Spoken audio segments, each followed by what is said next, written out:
our second annual Mega Wellness Summit, where we are transforming lives one aha moment at a time. I'm your host, Nikki Jencen, and thank you so much for tuning in and sharing this event with your friends and family. I have one of my favorite people back. Last year, he let us know all about the oral microbiome, and today we're going deep into the world of dentistry with Dr. Gerry Curatola. This is a guy who's actually my dentist, Dr. Gerry. Please welcome Dr. Gerry.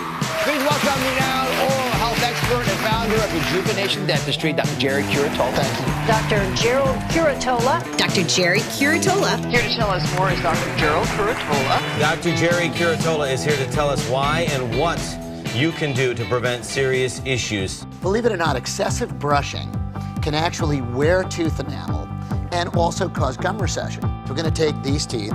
They look like Shaquille O'Neal's. For as long as I can remember, my teeth have been such an obstacle. We're going to do something called a full mouth dental reconstruction. It's not unlike renovating a house. Is everybody ready to see Bonnie's incredible transformation?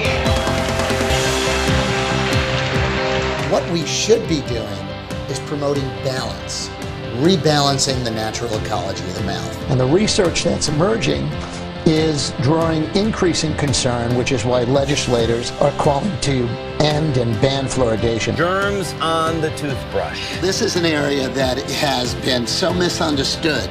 You can see it better. Do not brush with the toothbrush this big. No, my God. In 1982, the ADA was saying that the mercury is locked in, magically locked in the filling.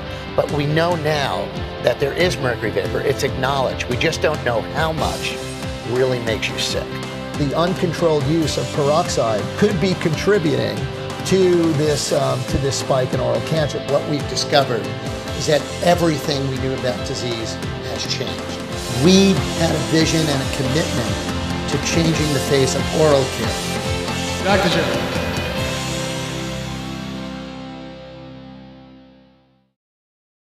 Welcome back, Gerry. How are you? Thank you, Nikki. It's so much fun to be with you. And I love the Mega Wellness Summit. I think this is such a great idea. It's such a great you're such a great connector of people. Oh, thank you. It's been so much fun. I love it. It's my passion, and just talking to people like yourself is amazing. Well, thank you.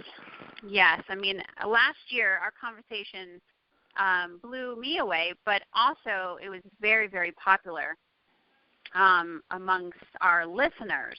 Yeah. So, yeah, and I'm so glad that you're back because I get to talk to you about some things that were brought to my attention from our conversation last year that weren't really addressed. So I want to go deep into talk about fluoride, and I want to talk about X-rays. Great. And yeah, but first, what's new with you? What are you up to? Well, it's been pretty busy. I'm in the middle of taping a PBS wellness series that is going to focus on oral health as a mirror for what's going on in the body and also the gateway. Wow. So it's called the Dr. Gerry Show, and it's sort of like a Dr. Oz show for a more educated audience that is getting to the next level of understanding and being proactive about their wellness. So it will have a lot of great doctors and chefs and innovations and developments on how our entire medical system is changing. Mm-hmm. Absolutely. And it's changing in a way. I think there are a lot of, there's a lot of focus on people like with, health insurance coverage, and health insurance costs have become so obscenely, prohibitive. And it seems like health insurance costs go up and health insurance premiums even outpace health insurance costs. So, I just gave my front desk manager in my dental practice, we give everyone in our office health insurance, and she started with me over the summer, so she's eligible for her health insurance. She went for physical therapy, and when she didn't have insurance, it cost $60 a visit. And she told me this morning, with insurance, it was a $70 copay. And I said, how could that be? And her health insurance costs about $10,000 a year for an individual. So this is not an inexpensive health care plan. So there's an insanity in all that. But at the same time, programs like yours are empowering the listener to be more proactive about their own health in being able to be preventative and learn to address the causes of the root problems of their diseases and not just the symptoms. Many times you go to a physician or even a dentist, they're treating the symptom and not the cause. Mm-hmm. Absolutely.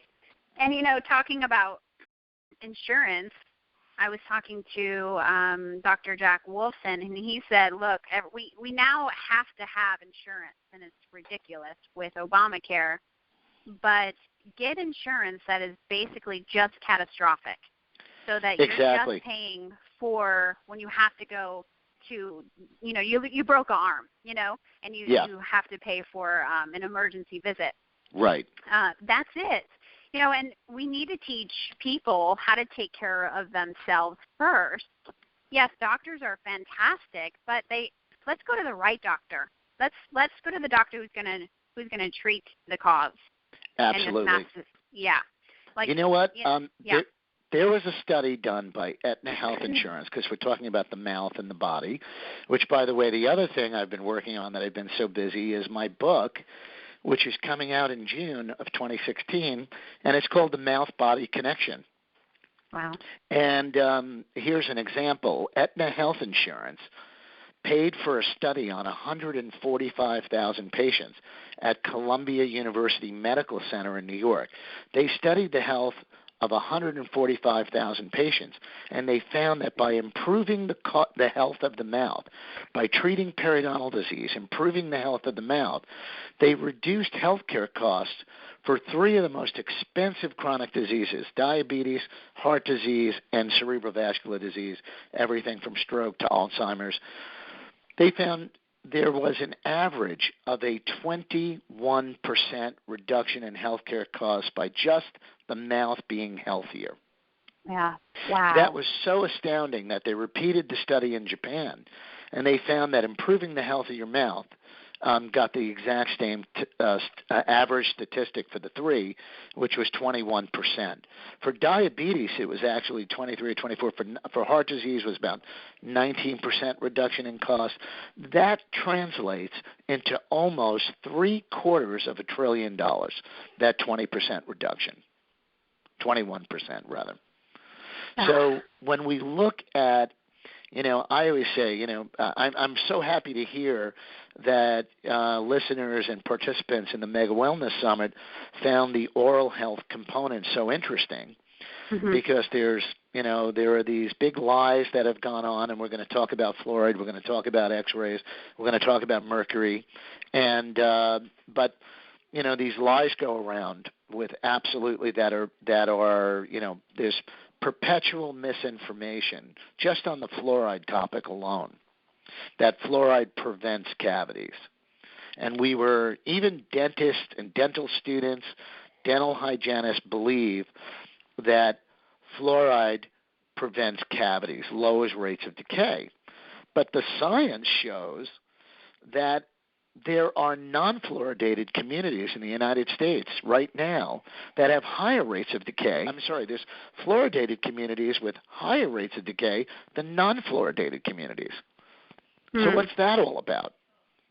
And where do you find a non-fluoridated community? Well, there are some. And as a matter of fact, there are communities, I think, in Oregon, and there are communities in the country. There's now movements to ban the continued use of fluoride in the water supply, because it does not really have an effect on developing teeth, and it is a toxin. Fluoride, in a study from Harvard University that was repeated in China, lowers IQ in children. Fluoride, in a study from the University of Birmingham in the UK this year, disrupts thyroid function. Now, there were studies done here that were indicating that, there were signs of hypothyroidism caused by fluoridation, exposure to fluoride. But I want to get back to the basics of why did we think that fluoride prevented cavities? Because studies about 60 years ago or so showed that fluoride promoted remineralization of teeth and bones. And it actually created a mineral called fluorapatite. Our teeth and bones are made of a mineral called hydroxyapatite. But when exposed to fluoride, which happens to be one of the most reactive, non-radioactive elements in the periodic table, it's a highly reactive element. So when you expose teeth and bones to fluoride, it actually displaces the hydroxy element of hydroxyapatite and makes it fluorapatite. And the consistency of fluorapatite, it's a very hard mineral. Very hard, but very brittle. The brittle part becomes increasingly suspect in the epidemic we have of hip fractures and skeletal fluorosis and brittle bone disease. So we can see what excess fluoride does to teeth, and the Center for Disease Control in Atlanta, Georgia, several years ago announced that 41% of adolescent children in the United States have fluorosis of the teeth. It's a defective condition that damages the enamel of teeth. It's from too much fluoride. It's called fluorosis. And it could look as innocent as these frosty white spots on teeth, or it can look as sinister as these dark brown blotches with the enamel actually crumbling on the outside of the teeth. And that's a severe fluorosis. And fluorosis makes teeth more prone to decay, the very thing they were drinking fluoride or applying fluoride to protect them from. So 4 out of 10 children in the United States have teeth damaged by fluoride. We can't really run away from fluoride because at the moment it's still in the water, and it's very tough to filter fluoride out of water. Yes. By the way, drinking fluoridated water, we know now, does nothing to prevent cavities. Right. It does absolutely nothing. But it has been linked to everything from kidney disease to cancer. Yeah. So water fluoridation, in my professional opinion, and from all the research that I've studied in my 32 years of practice, water fluoridation is a hoax. And I highly recommend that everyone listening go to YouTube, and there's a clip called The Fluoride Deception.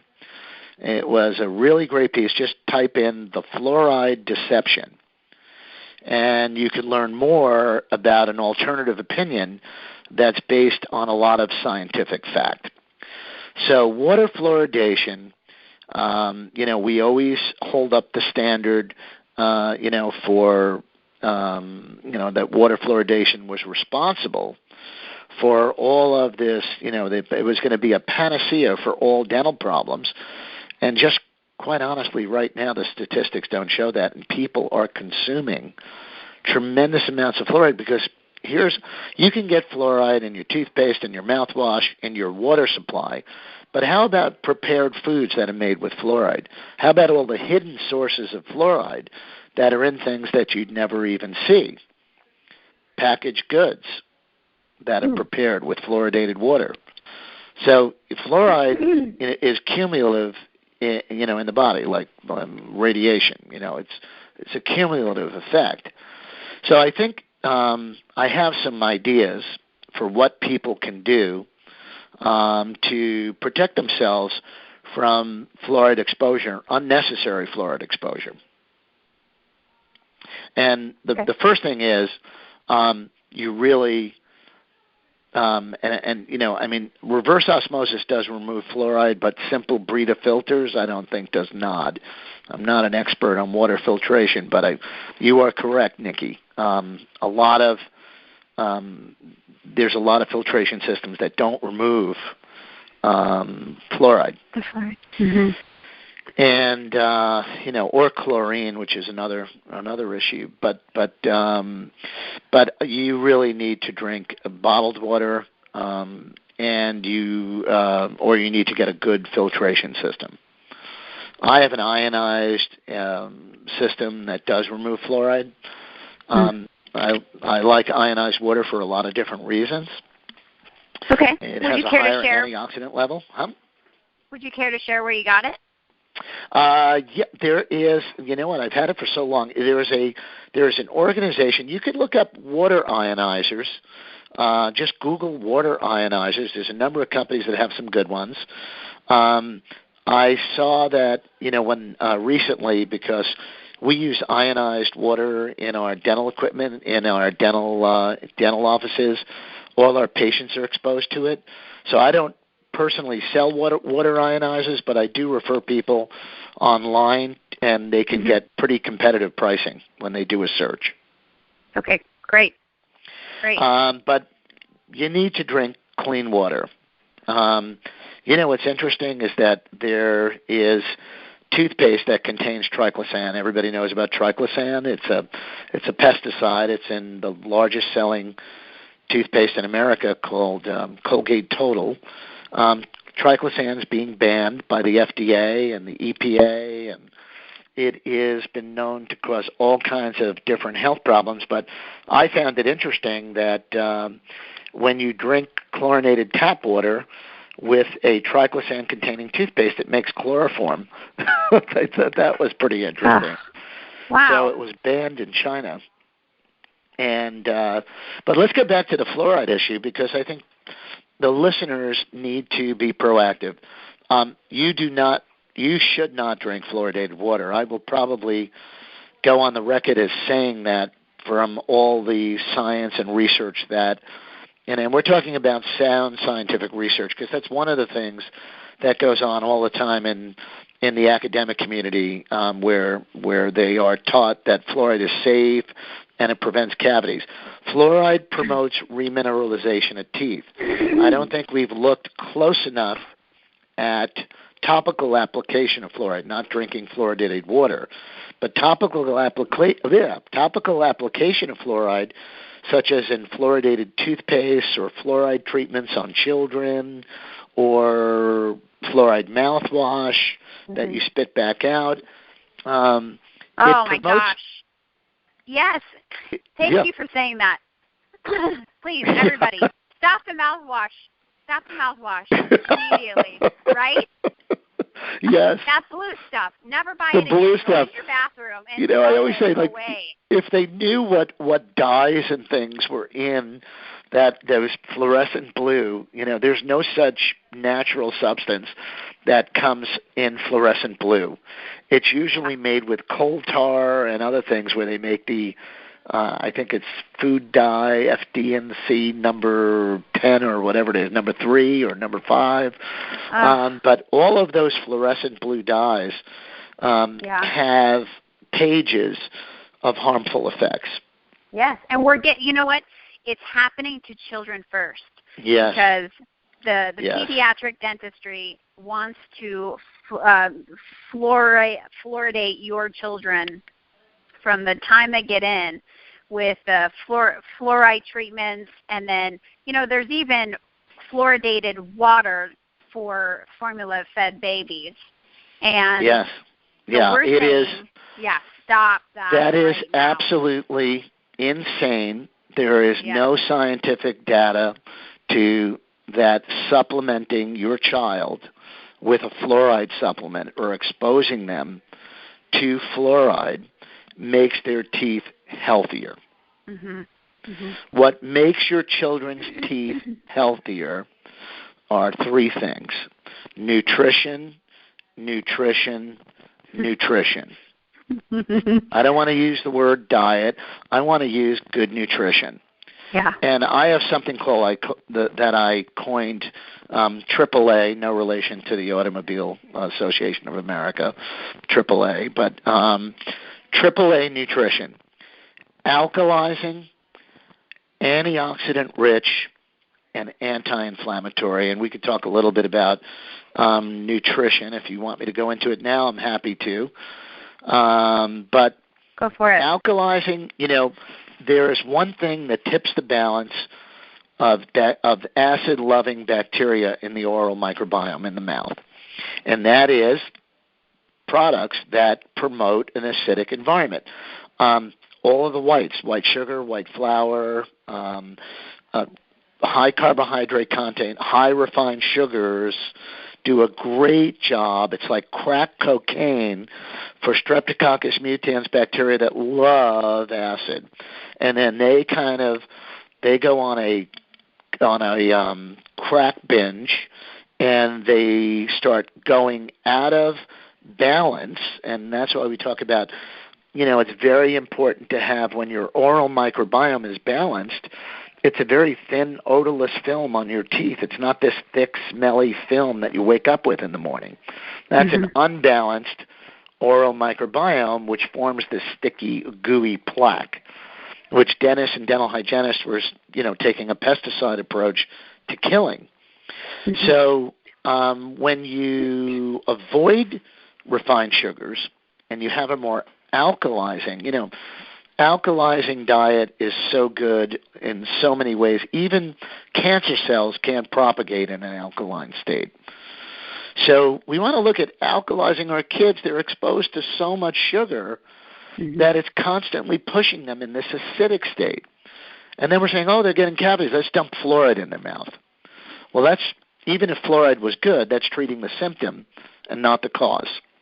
The cause is they've shifted the pH by, quite honestly, a crappy diet.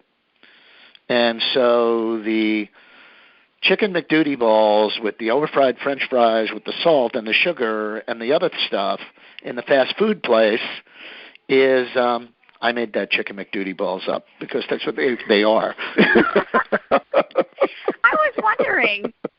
Used to be called McNuggets. It must be a New York thing. So funny. So that's what I used to tell my kids.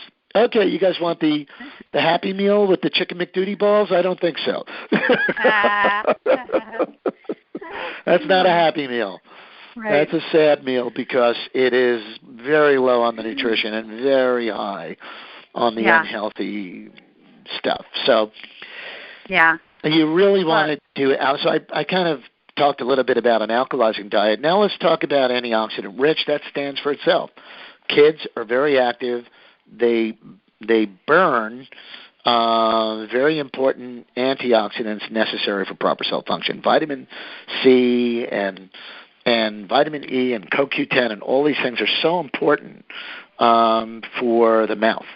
And so, but, the best antioxidants come from whole foods or food-based nutritional supplements. And then you have this whole issue of inflammation. And inflammation, we know now, and there are, I know of 3 gut health books that came out in the last 2 weeks. And we all know now that, we have a major problem with our wheat and our dairy. Gluten is, we have wheat that's been treated to have a pesticide within it. It's been genetically modified to have a pesticide to kill bugs when they bite the wheat or the corn. Yeah. It kills those bugs. And what's interesting is the companies who did these studies never really adequately tested it on humans. So now we have these grains that poke holes in our intestines, and you have leaky gut syndrome and all this other stuff. Well, that's also an inflammatory trigger in the mouth. So we really want to be anti-inflammatory. So gluten-free, wheat-free, dairy-free, there's a lot of inflammatory triggers out there, and they can vary. What I find is that they do vary from patient to patient. So not everybody has the same sensitivity that others have, but a lot have. Just like, for example, many people can have lots of silver fillings in their mouth, that's a misnomer because silver fillings are 52% mercury. Mm-hmm. So, there are people who, if they have one amalgam mercury filling in their mouth, silver-colored mercury filling in their mouth, they get sick from it. And yet they are deficient genetically in the ability to chelate the heavy metals out of their body. And they're estimating now that it's a higher number than I originally thought. It's more like 40% have this genetic deficiency. And the problem with that is these people get really sick. And they get all kinds of neurological problems.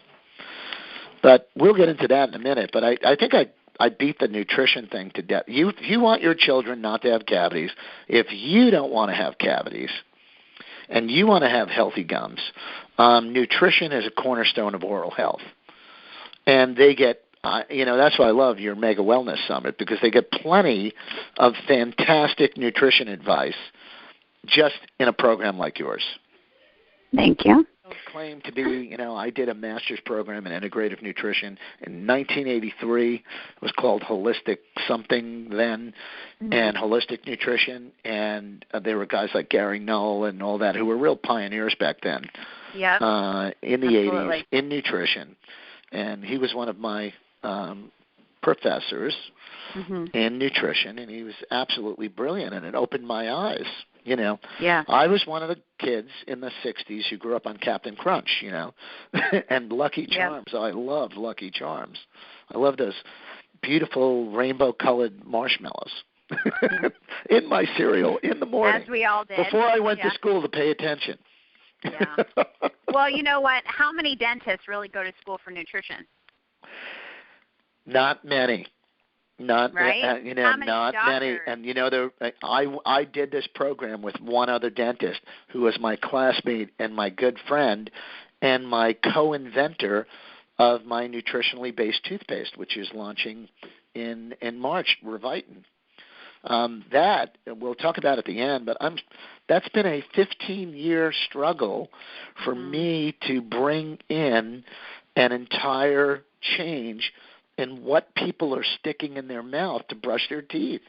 I went on the Martha Stewart show, but when back in 2008, I went on Martha Stewart, and I told her about that she asked me I was working on developing a new toothpaste, and I said, toothpaste was invented by soap makers 100 years ago. My mother used to say if I said a bad word when I was young, she'd stick soap in my mouth, and I didn't realize I was brushing with it anyway. So I told Martha Stewart, I said, and then in the 1970s, 1980s, we came up with this idea you got to kill the bacteria in the mouth, because we were studying bacteria by swabbing this sticky, gooey plaque and putting it under a microscope and seeing all these bacteria swimming around. And, we got to kill the bugs. And so we had this pesticide approach to oral health with all these things to kill plaque. Listerine killed germs on contact. Even Colgate Total was developed almost as an antibacterial toothpaste. And that was insane because what we know now is that the bacteria outnumber us in the trillions. And we need these bacteria to live. They aid in digestion. They even make vitamins.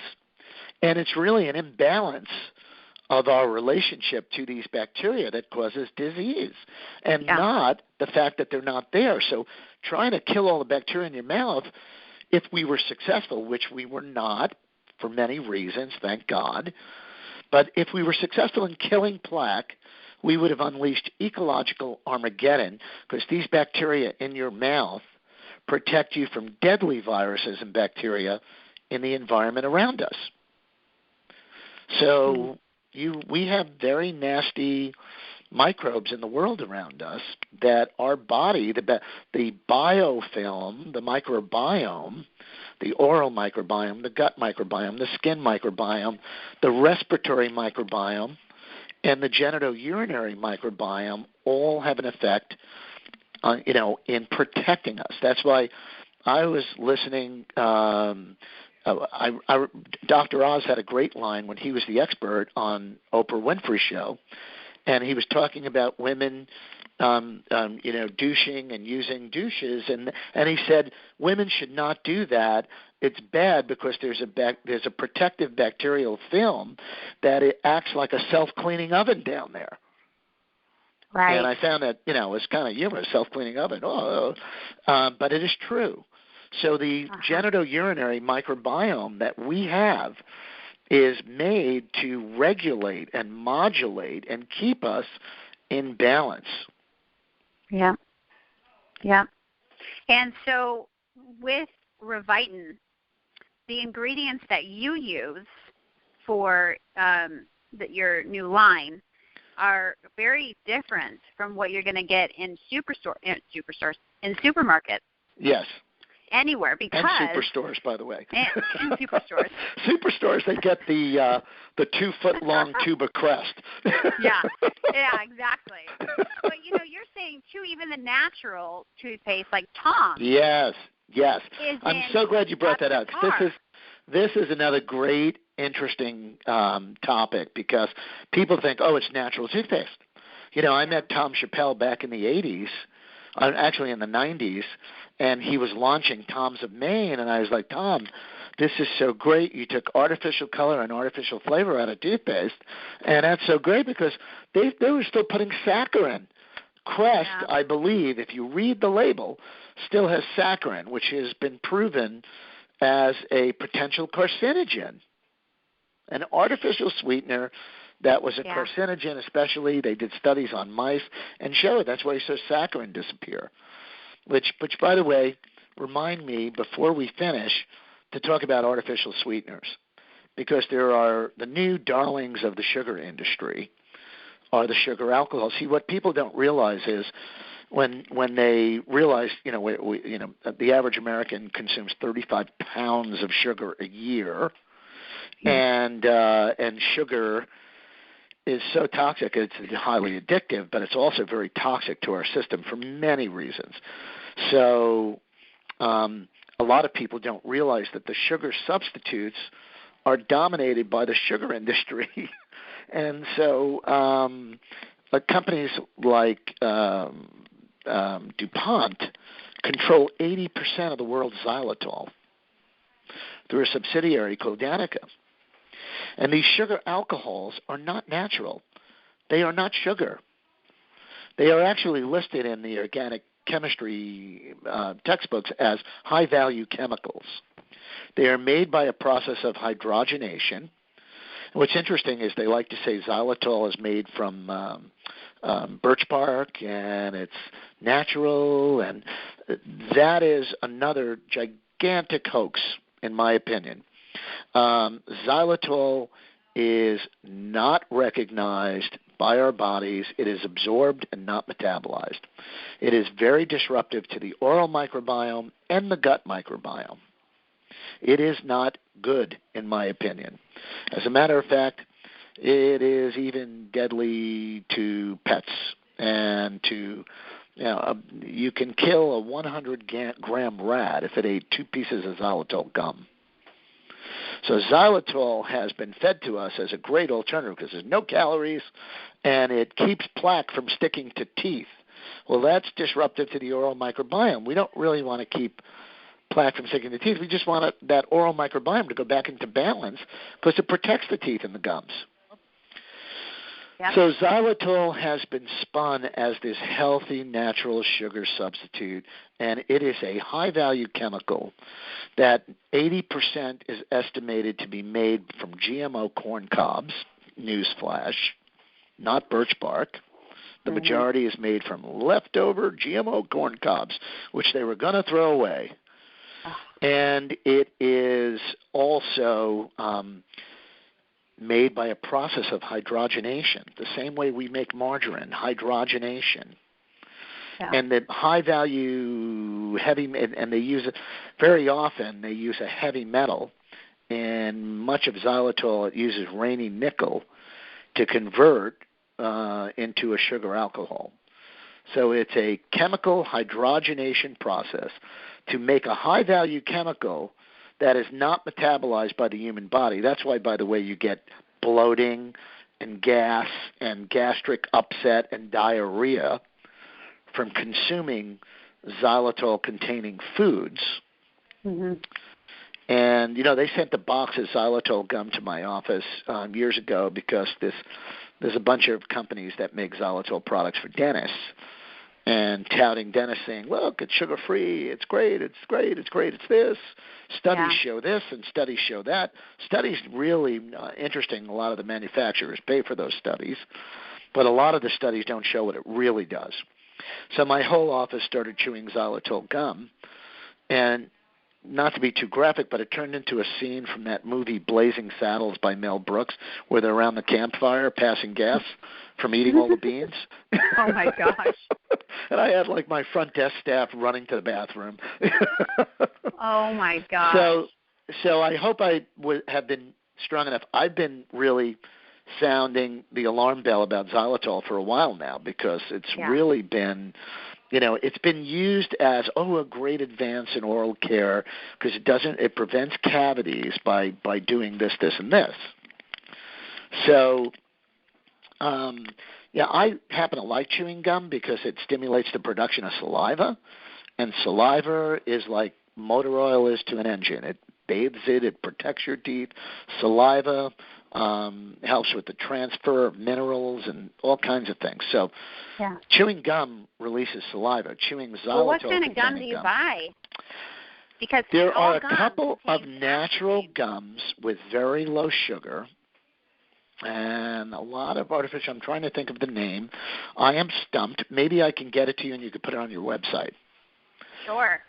Because my kids, every time we're, at the store or whatever, it's, Mom, can I have gum? Mom, can I have gum? And I have taught my 5-year-old and my 10-year-old that, no, gum contains aspartame. So if you want to be smart, then you don't chew that gum. So every time they're at the store, whether we're at Whole Foods or whatever, they'll look at the label and they'll go, Mom, it doesn't contain aspartame. Right. And then the alternative. But it has xylitol. No, it's so true. So you know what? There are some natural gums that are getting smart. Someone just gave me a ginger gum from the Middle East that is just flavored naturally, that has no sugar. And you know what? You acquire a taste because the ginger is kind of refreshing. And good for your stomach. Great for digestion. Great for digestion. And cinnamon, great for regulating blood sugar. But getting back to this whole history of artificial sweeteners, from saccharin's use in the 60s and 70s to aspartame's popularity in the 80s to xylitol coming in, I think, the late 90s or so. And then there's xylitol erythritol. Erythritol is in Truvia, another one of those. Is it Trulia or Truvia? Truvia, I think it is. Or Trulia. Truvia, the artificial sweetener. Yeah.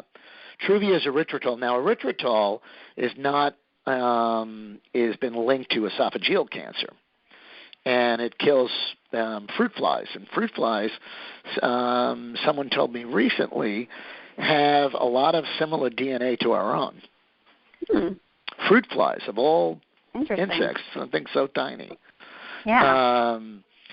So beware of artificial sugar sweeteners. There's no free lunch in the sweetness world. Yeah. I love it how I tell people. I used to work in social work, and a lot of my I want to call them patients or whatever, but I can't remember. It was so long ago.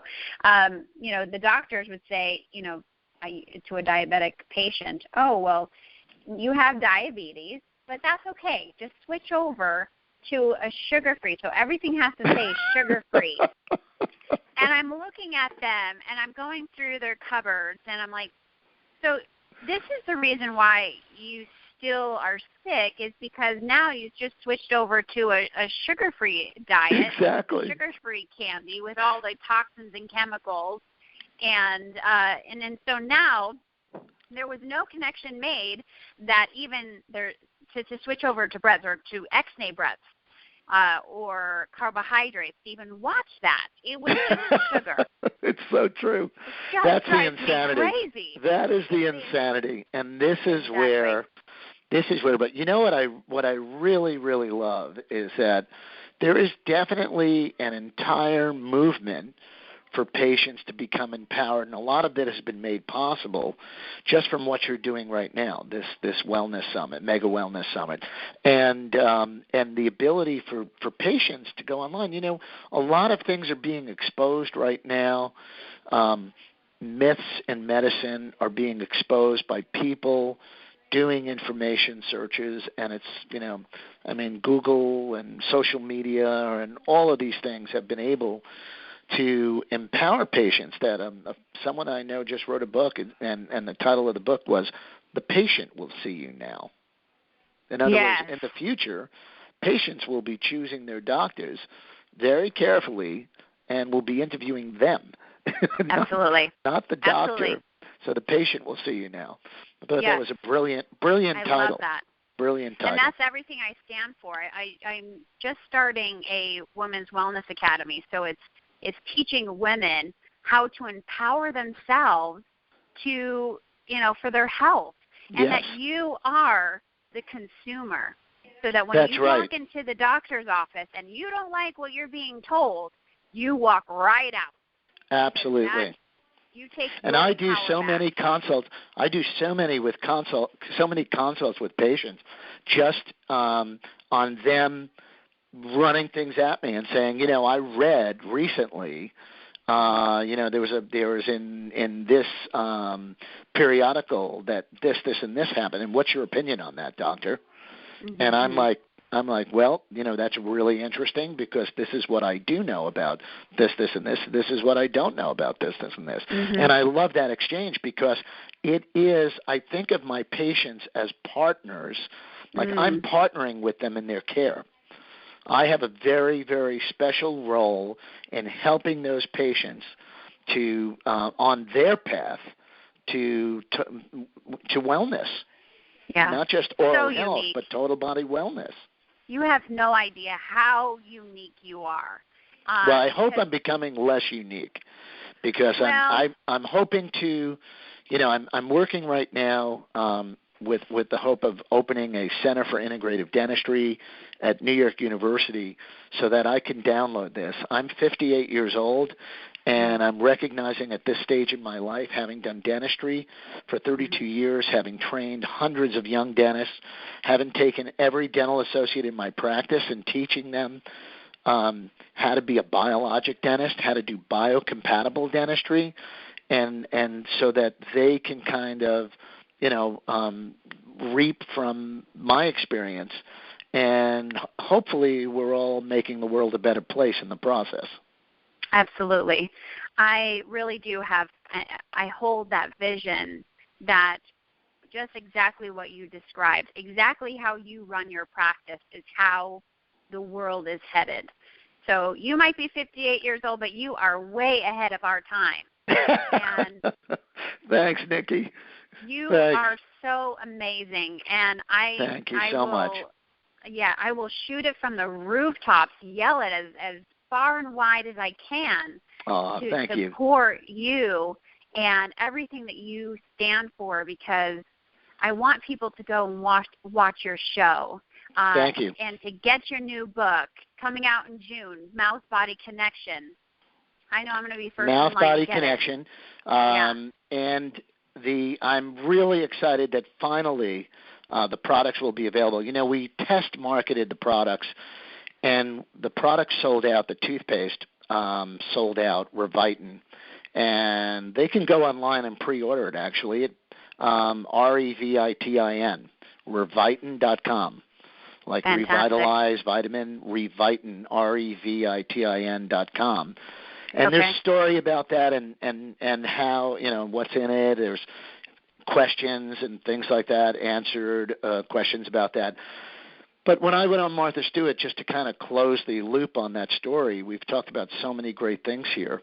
Now I said, Martha, I started this process of research and development on this, which was well over a decade, to re-engineer oral care to be more of a nutritional product. I said, I'm looking at this as organic gardening for the mouth, and it's time for doctors to get out of the pesticide business. Because that's what we became. The whole antimicrobial, antibiotic war was a totally misguided venture, and we need to recognize the important symbiotic relationship that exists between man and microbe. And that's this whole new world of the microbiome, which we love talking about. Brilliant. Absolutely brilliant. Now, I want to just touch on X-rays. Yes. What are your thoughts on X-rays, and what do you do in your practice? X-rays are very vital diagnostically because we can't look through the gums and we can't look through the bone. We can't look through the hard structure of the tooth and visualize and adequately see many infections. However, that is changing dramatically. We have new diagnostic tools that use infrared and other optical scanning tools that enable us to see a cavity without having to take an X-ray. It's unbelievable. But so X-rays, to be certain here, I just want to be clear, is that, in bone it doesn't work, under the gums it doesn't work. It does work as a tool. And by the way, there are other scanning types of instruments that are able to detect by heat and other factors disease and things going on. Let me just give you a few guidelines for what I think. First, digital X-rays reduce the exposure to X-rays from the old-fashioned X-rays that were actually photographic plates that you put into chemicals and developed. That old system, if your dentist is still using that system, ask him why he does not have digital radiographs, or go to another dentist that has digital radiography. Digital radiography has reduced exposure by 90%. Second, I use, there's a product called TMI, which by a company called Systemic Formulas. But I give patients these drops, these TMI drops, which is a nutritional drop. It does have iodine in it, and it's great even for the minimal exposure. See, the thing about X-rays that everyone should know is that X-ray exposure is cumulative in the body. So there are people who unfortunately may have had cancer and have had radiation therapy. There are patients who may have had different problems. Chest X-rays are infinitely higher than any dental X-rays. As a matter of fact, a full set of dental X-rays, an adult set of dental X-rays, is generally 18 of these little pictures that make like a jigsaw puzzle, and you put it together. We get to see very, very important diagnostically. We get to see everything that's going on around the teeth. That entire series is less than the X-ray exposure you get flying from New York to San Diego. So the point is that we are exposed to X-rays in the environment, and so X-rays are still a standard of care for dentists. You should not be overexposed. You do not need X-rays every time you go to the dentist. There are diagnostic tools that exist. Look for a dentist who uses the latest technology, because that includes scanning devices that can see a cavity without the use of a dental X-ray. There are diagnostic tools that we have that can detect the hardness of a tooth and a soft spot, which would be a cavity, without a dental X-ray. So my advice is try to get exposed as little as possible, but you shouldn't refuse having dental X-rays if it's an important part of a diagnostic procedure. Okay. And finally, one other thing. Okay, go ahead. one other thing is I do recommend, and I do like nutritional supplements. There's the TMI drops have kelp in them. They have all these other things which minimizes the exposure. You're always the most sensitive organ, I believe, in the body for X-rays, we know, is the thyroid. So you really, thyroid, hypothyroid, right in the front of your neck, right really above your breastplate. You know, if you place your hands, slide your hands down your neck on each side at the base of your neck, you have a thyroid gland and a parathyroid gland. Those need to be covered and protected. Those are the most sensitive. Those are the ones that really where, you know, X-rays are the easiest to do damage to. Mm-hmm. And so what they're covered up with, are those strong enough to not affect the organs? Yes. So you want to, we use a lead apron with a thyroid collar. You always want to make sure you go to a dentist and he has a collar, so you feel this little collar around your neck. Yeah. And then you want to make sure you're having a digital X-ray done. You want to make sure you, if you can, if he uses, that's why, you know, look for a biologic dentist that is more in tune for treating you with proper protection.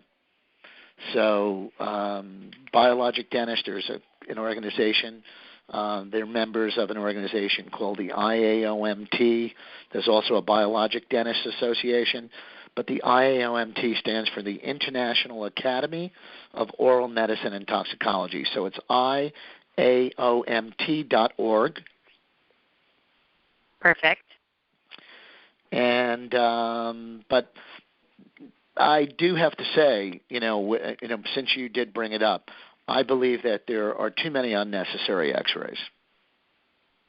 I agree. And I have been, in dental meetings where I've actually heard, I've heard dental marketing people talking about how you have to make sure you're doing the X-rays or you're losing production in your practice. Mm-hmm. And to me, that's disgraceful. I want to minimize the number of X-rays my patients are exposed to. I just had a huge smile, smile. Because I hope everybody just had an aha moment of what you just said and really, really heard you, is that when you go to the dentist, it is they're marketing you and your health, right? Right. To profit. That's right. Okay, and it's not for making sure about your teeth. It's making sure that they have more money in their pocket. So Make sure that you do your due diligence. How many X-rays do you think we absolutely need in a year period? You know what? I now am using a diagnostic tool to find cavities without the use of dental X-rays.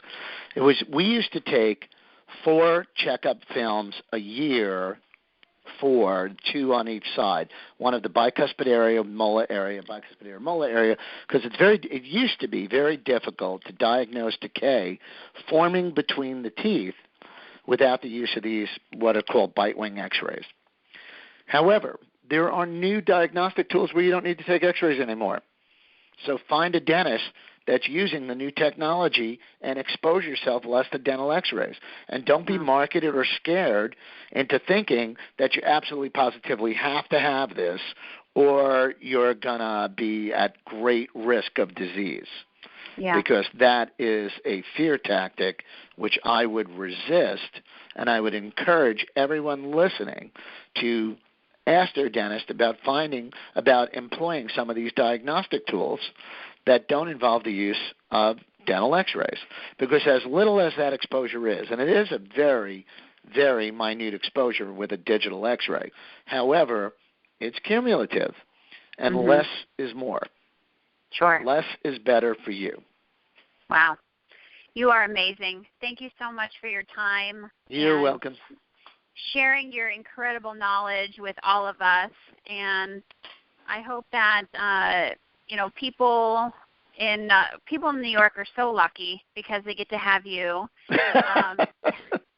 Well, I do want to tell you that patients come to me from all over the world. I bet they do. From Saudi Arabia to Australia. my goodness.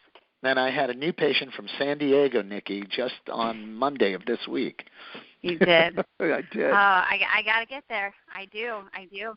I want to thank you so much for your time. My pleasure. And, I know that our listeners are going to connect with you, and I will have all of your links there for everybody to click on so they can easily find you and get connected and start buying Revitin, which is so necessary for us to start changing and shifting our toothpaste and what we're doing with our mouths. And so then we also can buy your book coming out in June, which we're excited about, and watch your show. So many good things for you and so many good things for us that we can benefit from just watching and listening to you. So thank you so much. Thank you, Nikki, and I really want to congratulate you as well. This is your second Mega Wellness Summit. Please keep it up. You are empowering people. And the first thing I remembered of when you reached out to me from San Diego to New York, and you said, you know what, I'm doing this for the person who isn't a wellness expert, for the person who isn't a wellness junkie who's following wellness gurus around the world. I'm doing this for the person who's there who just wants to make a decision and say, hey, I just want to get healthier. Mm-hmm. And I need somebody to help me in real lay terms know what to do. And that was perfect. I really appreciated the fact that this wasn't an elitist meeting you were putting on. This was really a meeting to democratize healthcare and get people, who are all over the country or even all over the world who can just benefit from just listening in or taking a little bit of this and a little bit of that as part of the meeting. So please keep it up, and I will support you all the way. Thank you. I hope that you come on next year, too, because you'll have way more to talk about then. And, well, God willing, I will be. Yeah. Absolutely. No, you will. Absolutely. Thank you so much. You're welcome. Appreciate it.